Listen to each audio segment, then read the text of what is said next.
Perché storia delle nostre cooperative, che nel momento quando noi l'abbiamo iniziato andava 120 anni dietro, comunque adesso sono quasi 150 anni dalla costruzione della prima cooperativa in Jugoslavia, che tra l'altro era in Bosnia e Herzegovina, attorno del 20. Comunque le nostre cooperative in periodo di Jugoslavia, di mia Jugoslavia federale, sono state sempre costituite in modo che i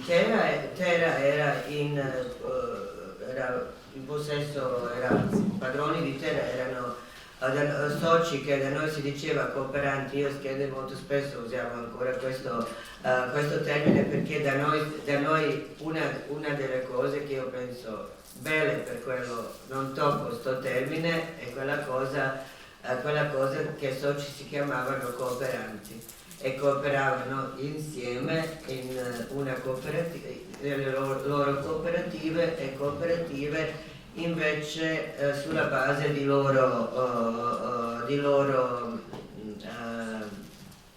decisioni poi andavano avanti per portare quelle decisioni che hanno fatto assemblee della cooperativa. Comunque molto vicino a quello che sono cooperative in Italia, che per me che ero molto interessata di sapere tutto delle cooperative Italia era posto di nascita delle cooperative vere per tutto il mondo.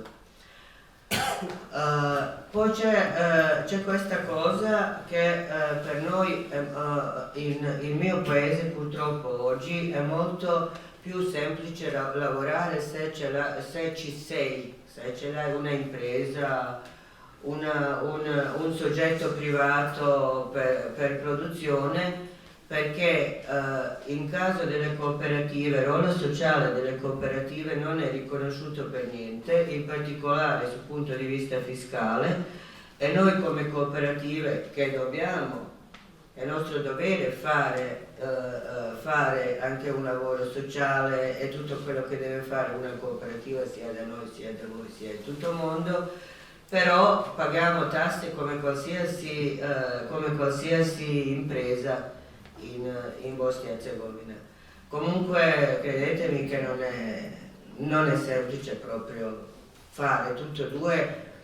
Noi, come diceva lei, che non sa spiegare cosa faceva Tenda, proprio noi tante cose che ogni tanto mi fanno domande, io dicevo sempre ma questo è arte, non so, arte non si spiega, non so come mai che ci siamo ancora e che ci siamo riusciti, che ci siamo ancora in acqua con tutto quello che c'è attorno a noi, e che non è mai in direzione per cooperative, ma è contro cooperative. Comunque noi, tornando alla tua domanda,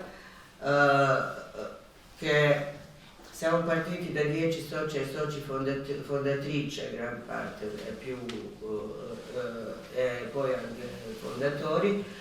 Noi nell'arco degli anni ci siamo arrivati in un momento, non mi ricordo più che anno era, quando avevamo oltre 500 famiglie associate in cooperativa, in un territorio piccolo. Bratunac ce l'ha quanti? 15.000, 18.000 abitanti, comune di Bratunac.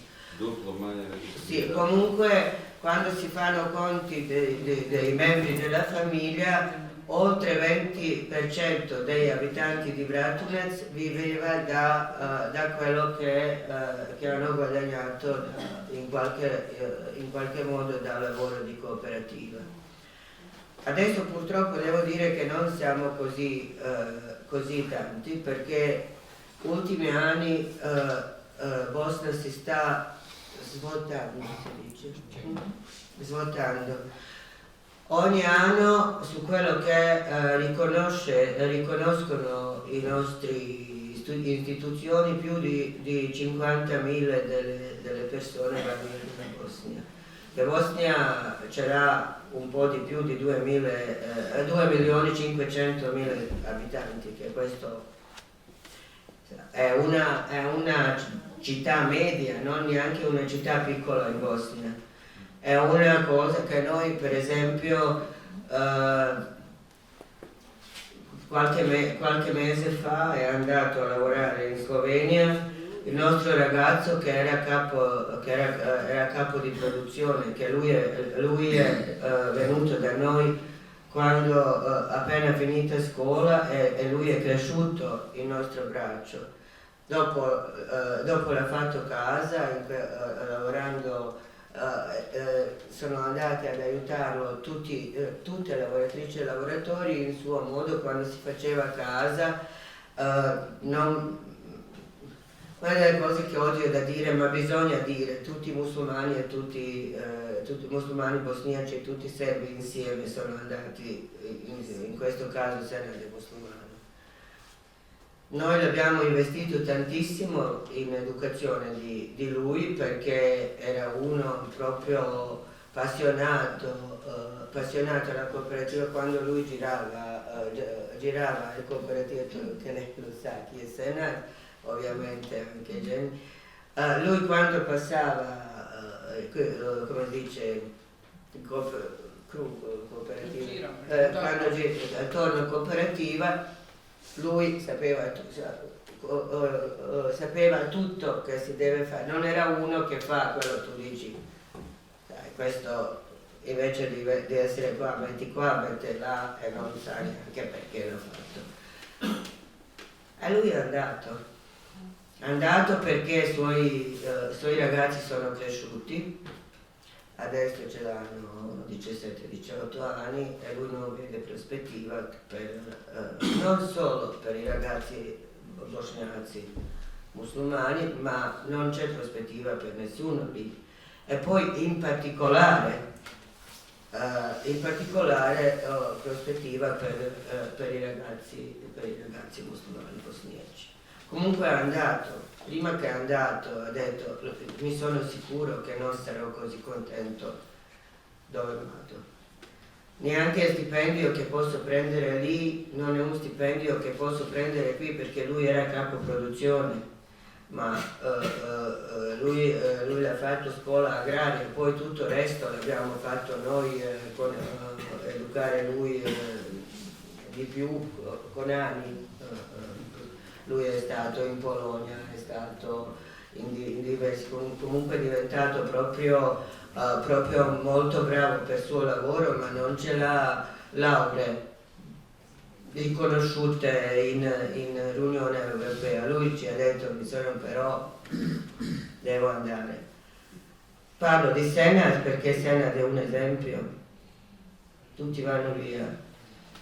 Noi abbiamo questo problema che è un po' globale, tutta Europa ce l'ha un po' questo problema, che i giovani ce l'hanno problemi di trovare lavoro, questo e l'altro, ma da noi, a parte di trovare lavoro, che è una cosa impossibile, c'è questa cosa che in Bosnia e Erzegovina ancora oggi, 27 anni dopo, si parla, come dicevo prima, dell'odio, della paura dall'altro, si dà per tutto colpa agli altri, c'è una corruzione incredibile, e poi ce l'abbiamo questa situazione di alto rappresentante delle Nazioni Unite che comanda, è quello che comanda alla fine in Bosnia e Erzegovina, che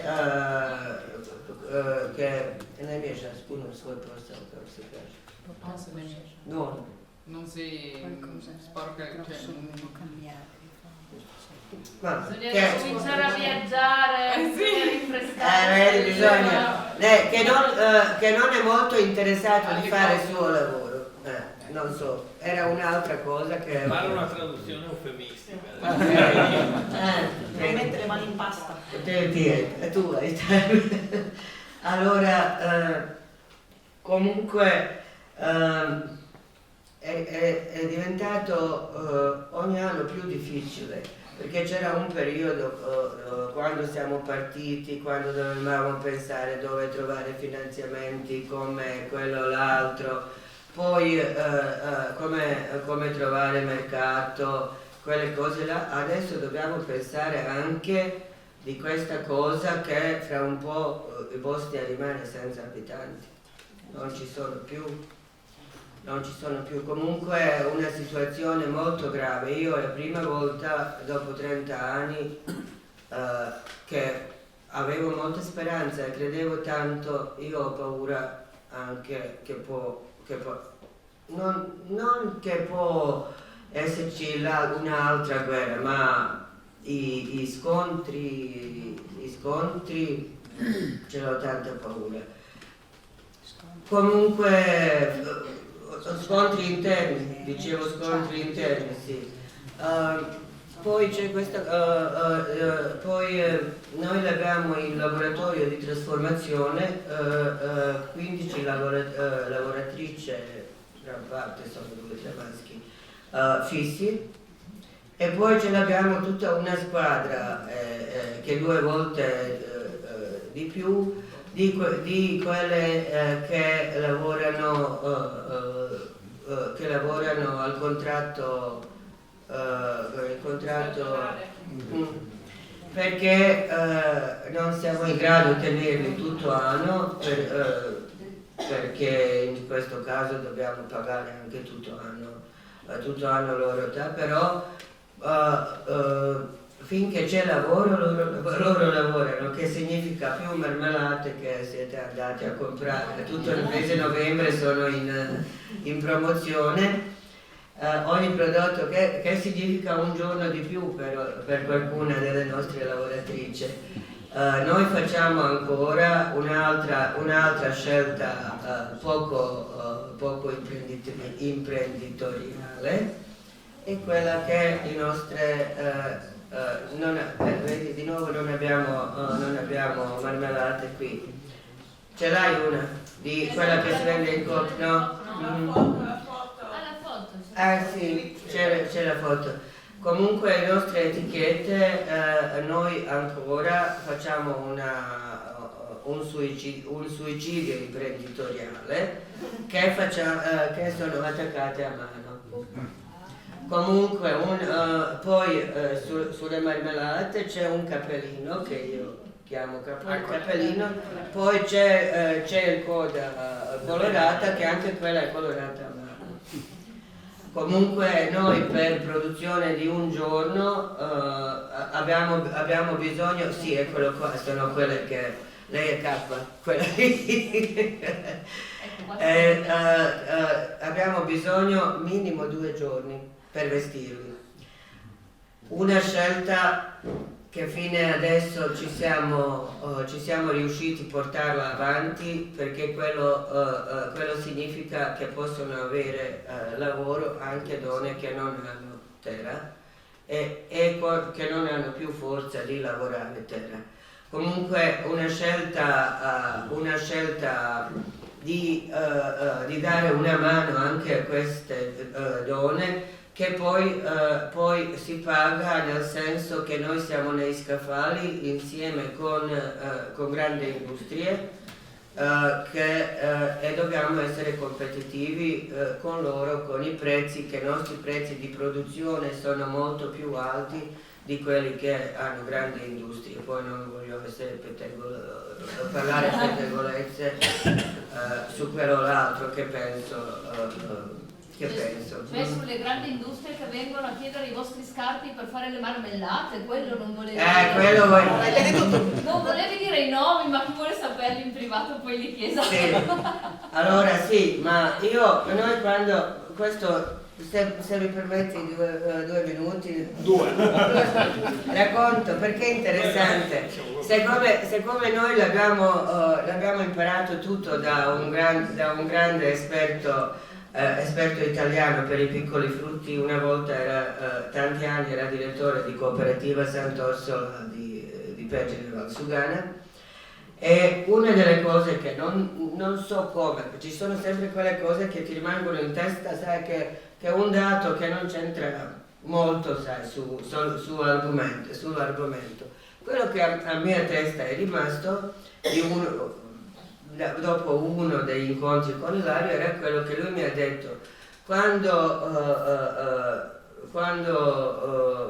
con prodotto dell'ultima qualità, ma proprio l'ultima qualità, neanche l'ultima classe, che questo arriva di solito quando sono anni con troppa pioggia, quando, sai, piove in continuazione, questo qua, quelli si usano per industria chimica per colorare barche.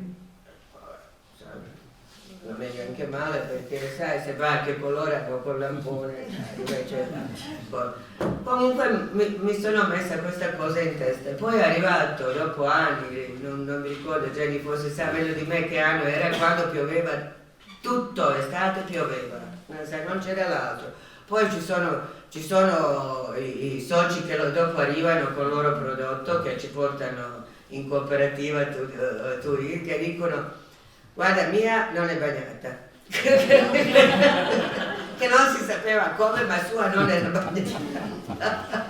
Comunque sono bravi. Io quando ho iniziato questo lavoro con loro, con contadini e contadini, avevo sempre questa cosa che attraverso secoli c'è sempre qualcuno che loro sfrutta, sa, quello o l'altro. Dopodiché ho capito che loro tutti sono nati con facoltà di filosofia, poi l'altro nella vita è di più, che è una cosa bellissima, sai, che loro non sono quelli che tu puoi proprio sfruttare e che loro ti lasciano di fare tutto quello che vuoi con loro. Allora mi sono andata, loro hanno mandato i loro controllo qualità, uomo che fa tecnologo, venuto anche tecnologo per prendere sto lampone che non era più neanche rosso, era verde per la buffa, perché continuava a piovere, e poi ci hanno portato una cisterna e i nostri lavoratori ci hanno messo stivali della gomma e hanno preso l'operte, alle pale, e mettevano questo in cisterna. Io, sai, siccome volevo dimostrare quanto sono educata su quelle cose dei lamponi, mi sono andata a parlare con il loro tecnologo e dicevo: ma voi dopo con questa frutta fate i colori per le barche? Allora guardavo, cosa pensava? Chi è questa pazza? Ma io proprio orgogliosa, perché lo so, perché che cosa devono fare. Poi lui mi ha detto: no, non voglio dire allora dita come dice lei, però loro sono... Lei sa, come però loro sono molto bravi, quelli delle grandi industrie, di togliere il colore che non va alla buffa, sai, e togliere se odore non è, e dopo aggiungere quello che deve esserci. Per quello anch'io quando provo, perché faccio spia dappertutto, vado a provare i prodotti degli altri, è molto buono di mangiare. Poi mi fermo lì. Ma non a caso, non dire il nome, io ho già una denuncia da Casa Paola. Meglio se lasciamo. Non a caso. Una colpa di Jenny che Stamattina ieri nelle scuole partivamo da un esercizio che mediamente è molto noioso, ma quello di lettura delle etichette, no? Quindi partivamo dal marchio frutti di pace, solo zuccheri della frutta. Se ci date un'occhiata fuori dopo vedete gli ingredienti: ci sono l'acqua, il frutto, in questo caso mirtillo, e succo concentrato di mela, che serve chiaramente a addolcire, no? E non trovate tutto l'elenco che mediamente conservanti, zuccheri aggiunti, quello numero. e da lì iniziava la riflessione con i ragazzi sul prodotto biologico. Poi si andava ancora più giù, si legge agricoltura non UE e allora c'è tutto il ragionamento su cosa serve per l'import-export, ma adesso non vi riannoiamo sui problemi del fornimento del vetro che veniva però adesso, siccome hai detto, adesso sei finito, adesso continua.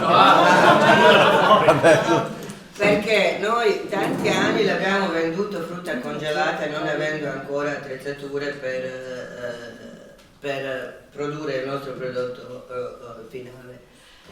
Tanti anni noi l'abbiamo venduta la nostra frutta congelata, selezionata, perché già ho in 2,5 kg, vero? O 10 in alcuni casi. I nostri clienti non erano italiani, perché io con gli italiani non volevo dare sta roba perché erano troppo furbi.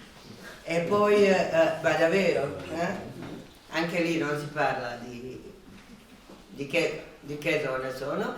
E comunque i clienti mandavano loro etichette che noi dovevamo, se vuoi vendere il prodotto devi fare quello che ti dice il cliente, non avevamo l'altra scelta, dove c'era scritto origine del prodotto EU, origine del prodotto Austria, origine del prodotto, per quello fatto che noi siamo produttori non EU e loro sì, non significa che loro sono proprio quelli che producono con materia prima che è stata raccolta nel nostro paese. Grazie a tutte e a tutti.